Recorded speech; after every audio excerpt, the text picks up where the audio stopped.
estourar esse limite, né? Estamos aqui agora ao vivo também para o YouTube, estávamos aqui no Instagram, agora estamos no YouTube também. E desejar uma boa noite aí para o pessoal do YouTube também.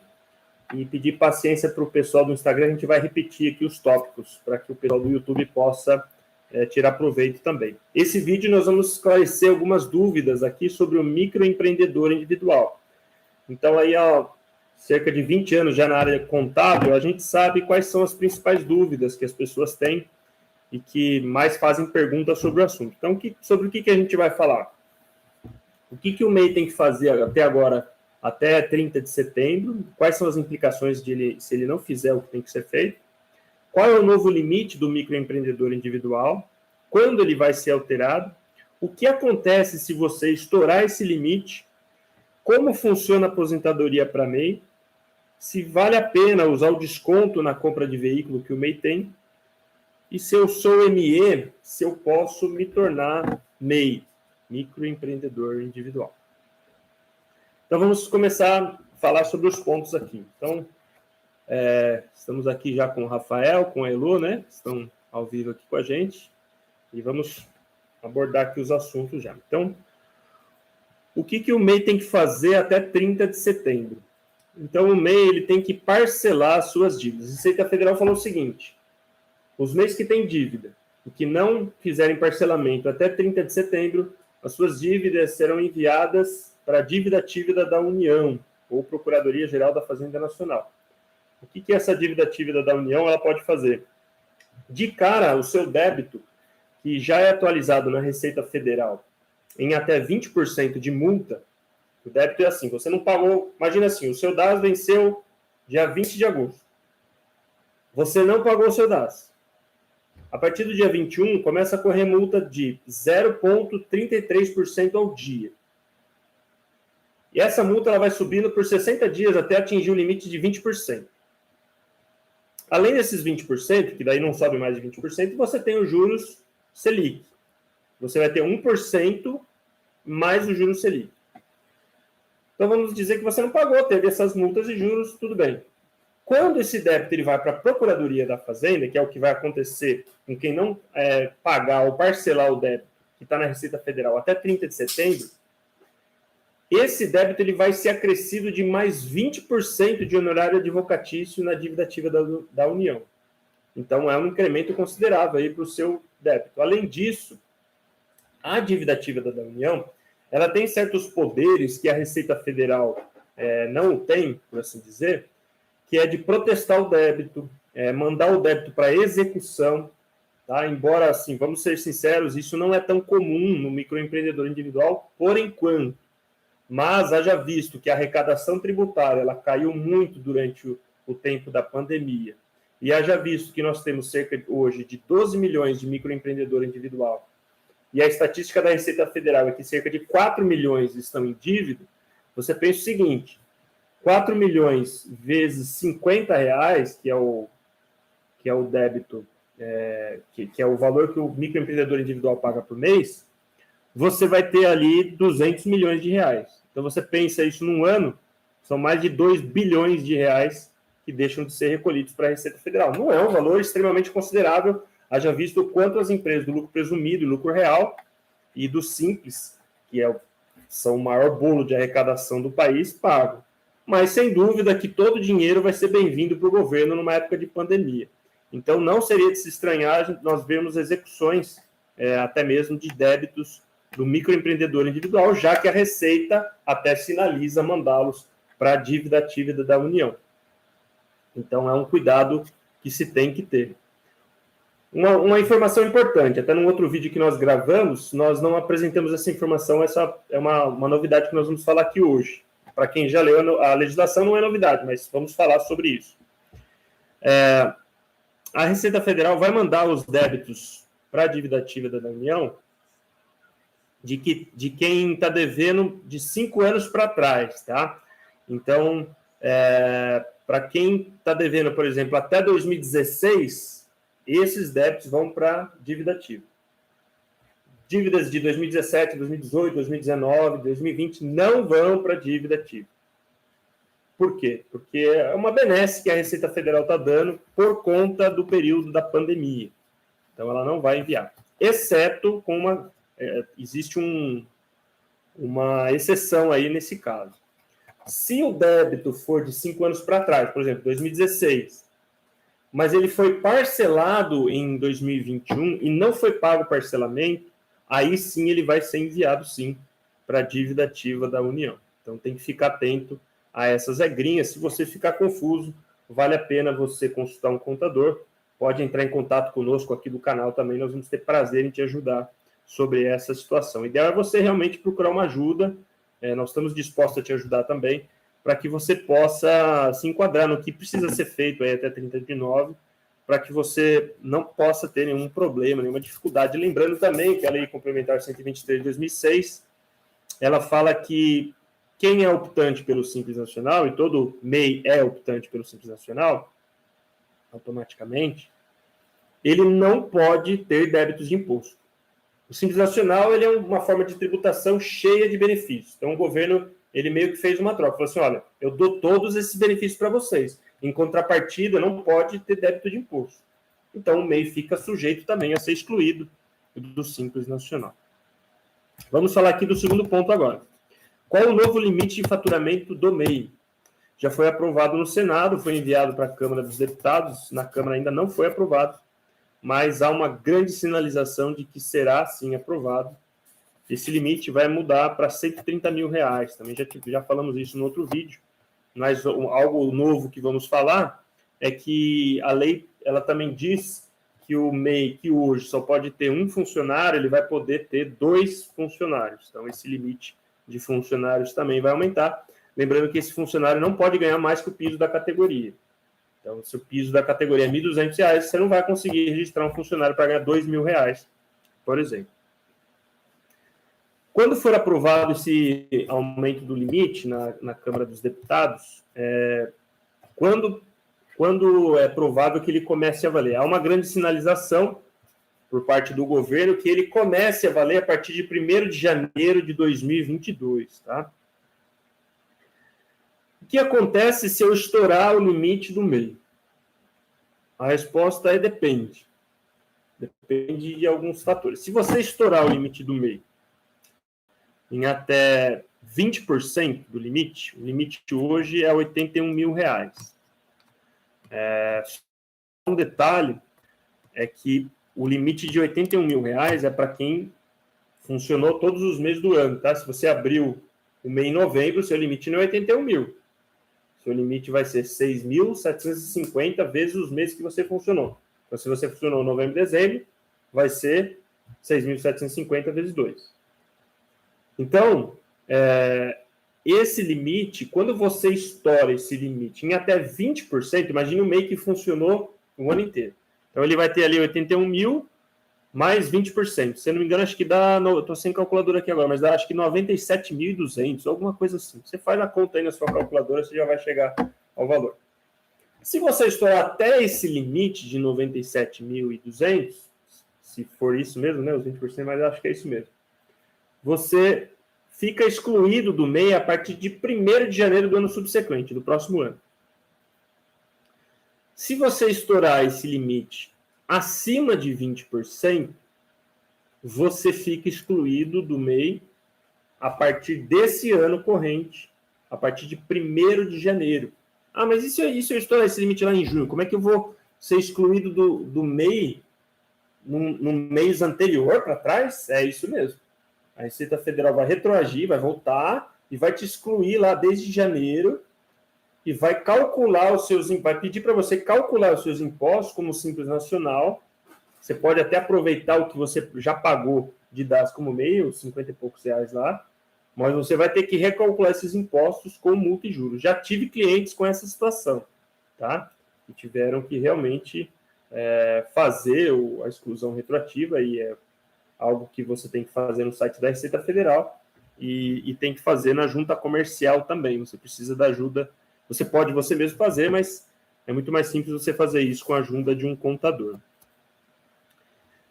Então, lembrando, se você estourar até 20%, 1º de janeiro do ano seguinte, mais que 20%, retroage a 1º de janeiro do ano corrente, ou se você não abriu em 1º de janeiro, aí você retroage a data que você abriu como seu MEI. Como funciona a aposentadoria para microempreendedor individual? Então, aposentadoria para microempreendedor individual, o microempreendedor individual, ele paga, lembrando, naquele R$ 52, R$ 56 do DAS, ele inclui 5% do valor do salário mínimo.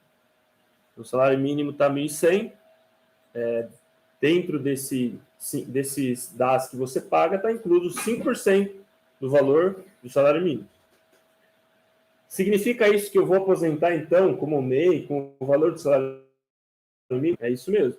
Se você paga como MEI, você só pode aposentar com o valor do salário mínimo. E mais um detalhe, você só pode aposentar por idade, tá? Então, é algo a ser levado em conta se você está perto de aposentar, se você está bem prestes a se incluir aí nas condições para aposentadoria, é algo a se levar em conta. Ah, mas não tem o que fazer? Tem o que fazer.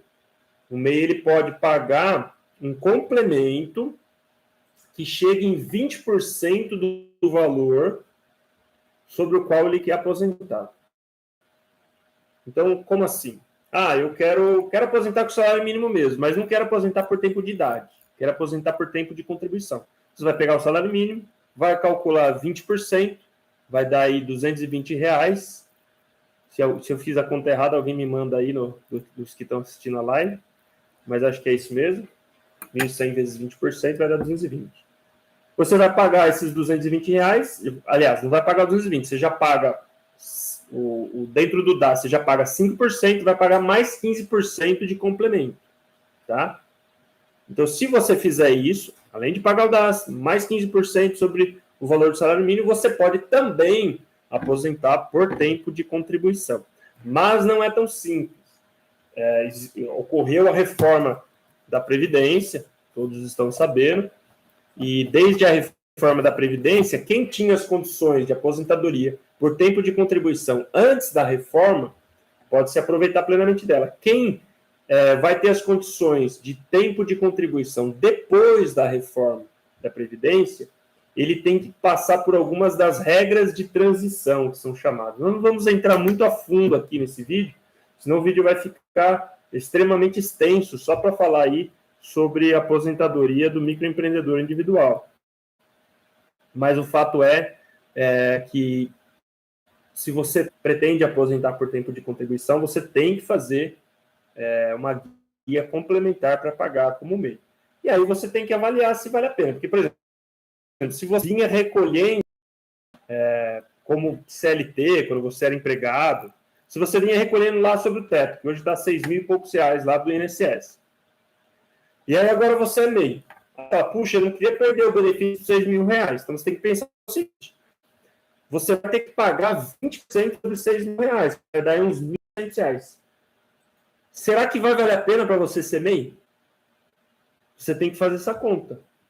Porque se você tem grande interesse em pagar 20% sobre o teto do INSS, já que você pretende se aposentar com o teto e pretende se aposentar por tempo de contribuição, então, de repente, você tem que fazer a conta. Pô, às vezes, uma ME, dependendo do seu faturamento, aí você tem que ver quanto daria de imposto simples, quanto daria de escritório de contabilidade, a mensalidade, e quanto daria de 11% do seu prolabore sobre o teto, aí você tem que fazer a continha para ver se vale a pena, os prós e os contras, às vezes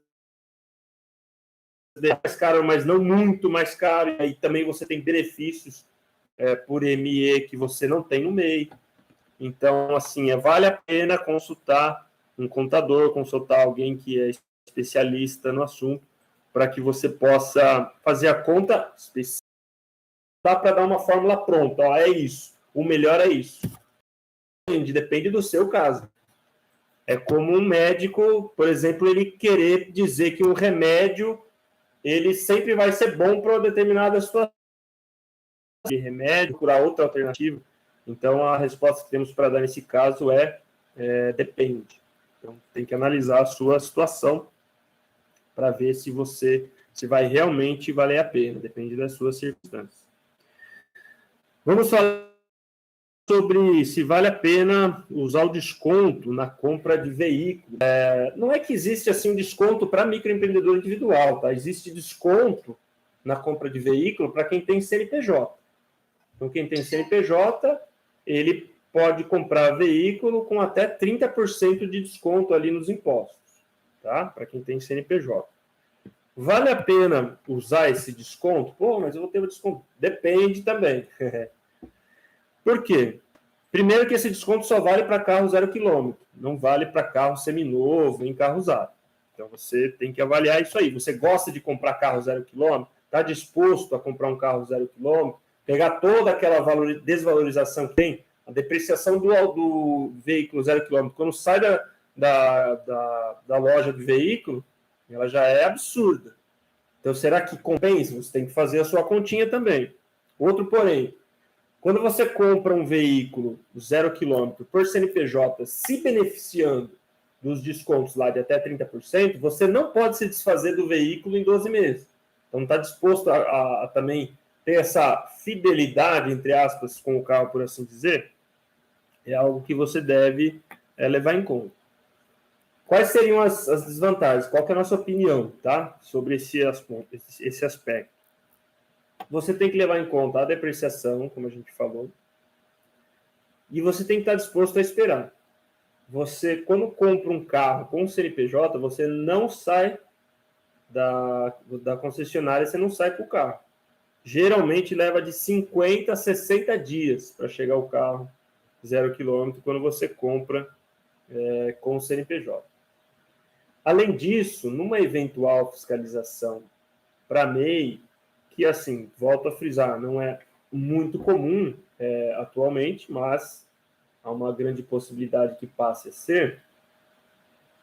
Numa eventual fiscalização, você vai ter que comprovar, como microempreendedor, que teve condições de comprar aquele veículo. Então, você é microempreendedor individual. Seu limite de faturamento é R$81 mil por ano. Aí você, bonitão lá, todo, chegou lá, tá com a grana toda, comprou um veículo lá, R$90 mil. Você, bonitão, bonitona, comprou lá R$90 mil o carro. A Receita Federal, com muita simplicidade, vai te perguntar: como é que você fatura 81 mil por ano? É MEI, porque se você é MEI, você faturou no máximo até 81 mil no ano. Como é que você comprou um carro de 90 mil? Pela empresa, porque aí, se comprou pela empresa, o dinheiro teve que vir da empresa. Então, pode ser um problema, né? Então, você deve levar essas situações em conta e ver na sua condição o que se aplica, o que não, do que nós falamos aqui, para que você possa tomar uma decisão correta nesse sentido. Vamos à nossa última pergunta aqui, né? Sou ME, posso virar MEI? A resposta é sim, pode virar MEI, tá? Já tive cliente que era ME e virou MEI, só que um detalhe, isso só pode ser feito em janeiro, sempre no mês de janeiro do ano. Nunca pode ser feito no decorrer do ano, tá? Então, se você quer se tornar MEI, você é ME, não está compensando, está caro, os custos estão altos, o MEI vai simplificar muito para você. Isso, por exemplo, se você percebeu isso agora, em setembro de 2021, você não vai poder fazer agora. Você vai ter que esperar janeiro de 2022 para fazer essa opção, tá? Essa opção ela tem que ser feita até 31 de janeiro. Passou 31 de janeiro, só em janeiro do ano seguinte. E se eu sou MEI e quero desenquadrar do MEI e se tornar uma empresa ME? Também o prazo é até 31 de janeiro, tá? Então, é bem verdade que se você cair numa situação de obrigatoriedade de exclusão do MEI, aí sim isso pode acontecer fora de janeiro. Mas se for apenas uma opção, você não infringiu nenhum dos limites do MEI, de faturamento, você não registrou mais de um funcionário, pelo menos agora, né, enquanto o limite ainda é um funcionário, você não incluiu no seu CNPJ nenhuma atividade vedada ao Simples Nacional, então você não pode sair do MEI, simplesmente. Você vai ter que esperar janeiro do ano seguinte Também. Toda opção tributária é feita em janeiro. Porém, e se você gostaria de sair do MEI e não queria esperar até janeiro do seguinte, nós temos uma dica para te dar. Você pode, talvez, incluir propositalmente uma situação excludente. Como, por exemplo, incluir uma atividade que seja vedada. Claro que você também não vai criar algo fictício. Se você realmente pode executar aquela atividade que é vedada, e você pode incluir essa atividade e aí você pode ficar excluído do MEI ali. Mas se você não criar nenhuma situação excludente e que seja de verdade uma situação, você realmente vai ficar, vai ter que esperar pelo seu MEI.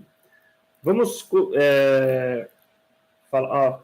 Estamos tendo um comentário aqui da Pop. Gostaria de saber mais sobre aposentadoria para MEI. Legal, vamos.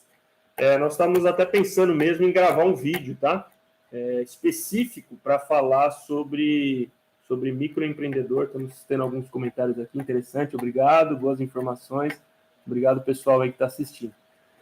Vamos ter um vídeo específico sobre aposentadoria como microempreendedor individual. Aquelas regras de transições, quando eu já tinha o tempo de contribuição antes da reforma previdenciária, quando eu ainda não tinha, se vale a pena o pedágio, se não, vamos falar tudo sobre aposentadoria para microempreendedor individual.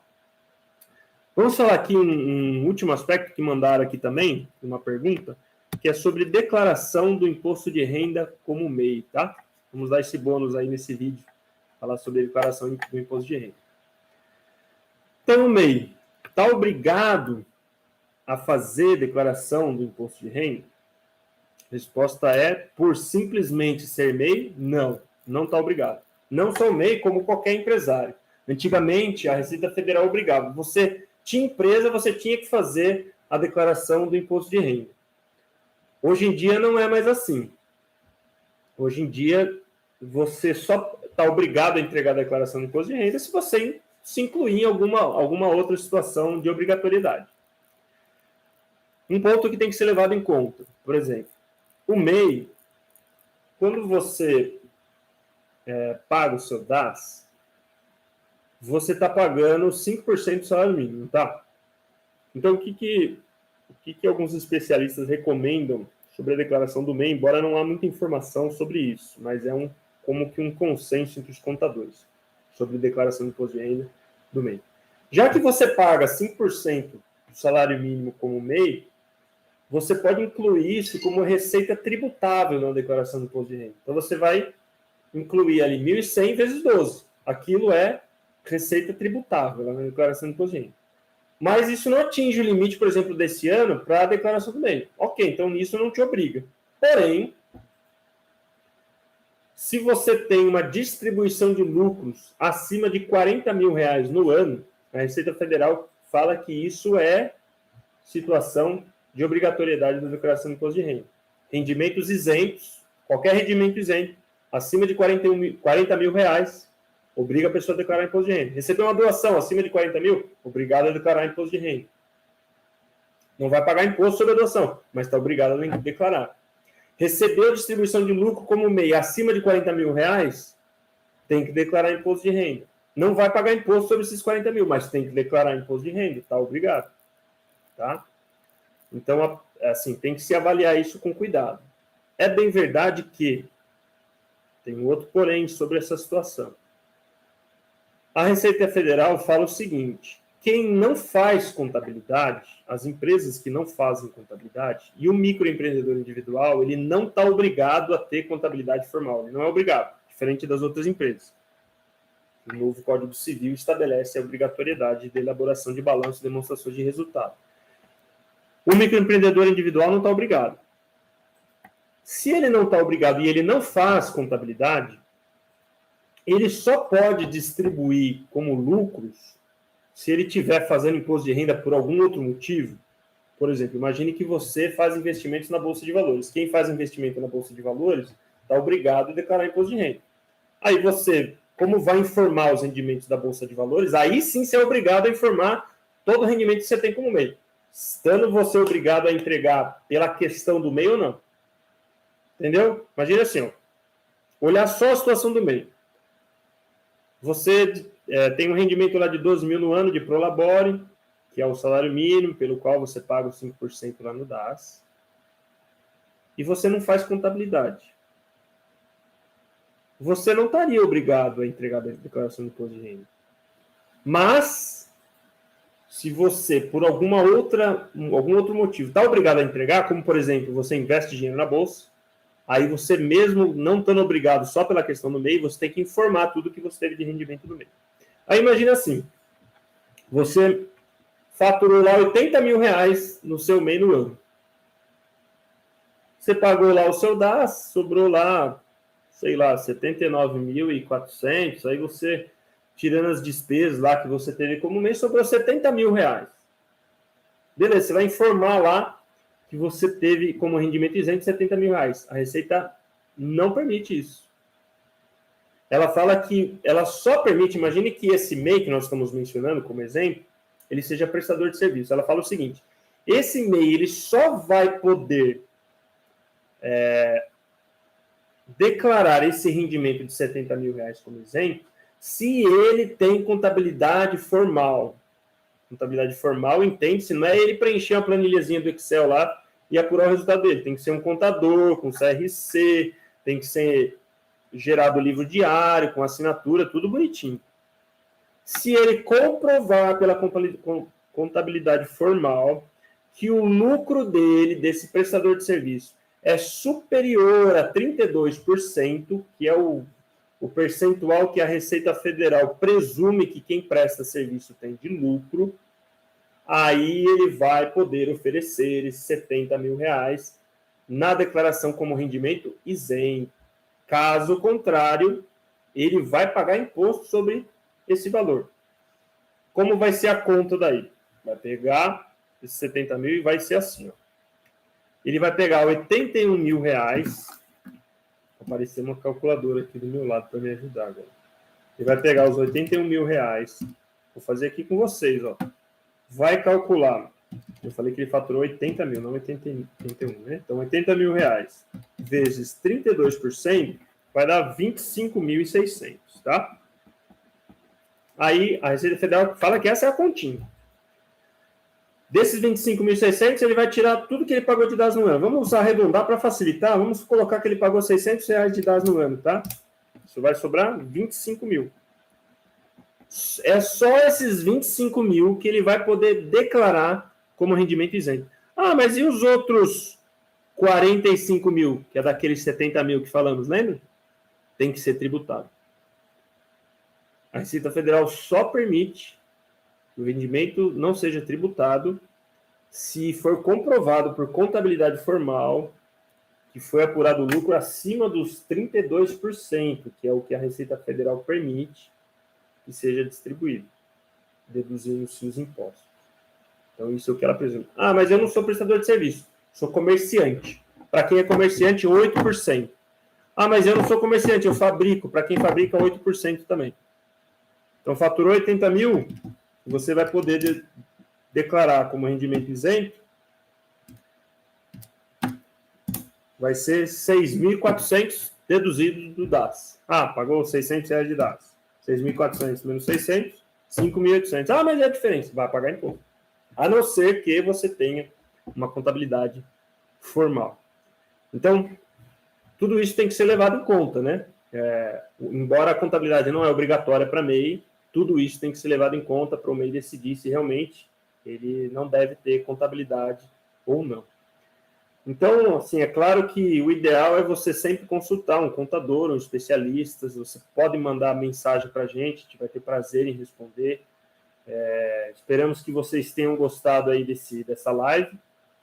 Foi a primeira, pedimos desculpa alguma incorrência aí, mas sem dúvida foi bastante proveitoso aí. Tá? O pessoal está elogiando, os que estão assistindo, e foi um prazer para nós também. Mas pode ficar à vontade para tirar dúvidas, mandar perguntas aí para a gente, deixe o seu like, se inscreva no canal, porque aí toda vez que a gente tiver um vídeo novo, você vai receber a notificação no seu celular, no seu computador, e você pode ir aí recebendo cada vez mais informações nesse mundo tão competitivo que nós estamos vivendo, sem dúvida que estar bem informado não é mais luxo, né? Já virou quase que obrigação. Então, agradecemos a todos aí, desejamos para vocês uma boa noite, uma boa semana e até a próxima. Um grande abraço, até mais. Vou encerrar aqui.